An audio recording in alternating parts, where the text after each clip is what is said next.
Imana iravuga ngo nzi ibyo nibwira kubagirira si bibi ahubwo ni byiza kugira ngo mbareme umutima wizaza kuko ndabakunda.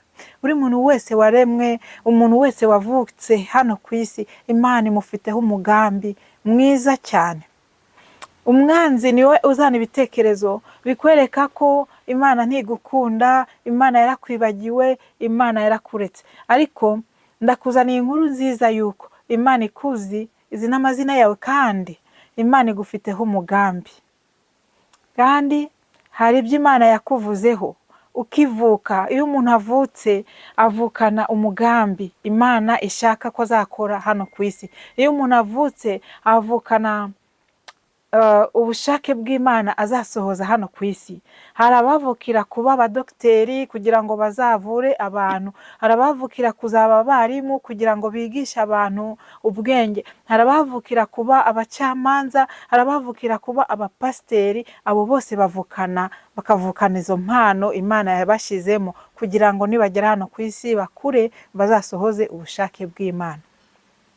Ariko noneho umwanzi kubera ko ashinzwe guhiga abo Imana yagambiriye gukoresha kugira ngo aburizemo umugambi w'Imana, akuzanira kwiheba, akuzanira gucika intege, akuzanira kumva ko Imana itakuzi, akuzanira kumva ko Imana itagufiteho umugambi. Ariko no kubesha. Haleluya. No kubesha. Imana igufiteho umugambi kandi yiteguye kugukoresha ibyo yakuremeye. Imana yakuremeye kuyihimbaza, Imana yakuremeye kuyihesha icyubahiro. Imana itugirire neza. Haleluya. Imana yagushize ku isi kugira ngo igukoreshe. Imana yabwiye Yeremiya ngo nakumenye ntarakurema mu nda ya nyoko, nakwejeje utaravuka, nkwereza kuba umuhanuzi uhanurira amahanga. Imana yaturemeye gukora ibintu bikomeye, Imana yaturemeye kuba abantu bakomeye. Ariko noneho umwanzi akaza akaburizamo umugambi w'Imana, agakoresha hirya no hino kugira ngo abuze umugambi w'Imana gusuhura. Icyo nakubwira uyu munsi, ibuka ko Imana ikuzi, ibuka ko Imana igufiteho umugambi. Ibyo wari urimo byose ubireke ugarukire Imana, kuko niyo yonyine yakuremye kandi niyo izi impamvu yakuremye. Umuntu wese waremwe n'Imana, Imana imufitiye package.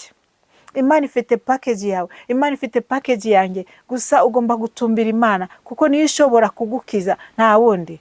Uve mu byo urimo, uve mu kwiheba, uve mu biyobyabwenge, uve mu kunywa inzoga, uve mu kwidroga, maze ugarukire Imana ikugirire neza, umugambi w'Imana ugusohoreho.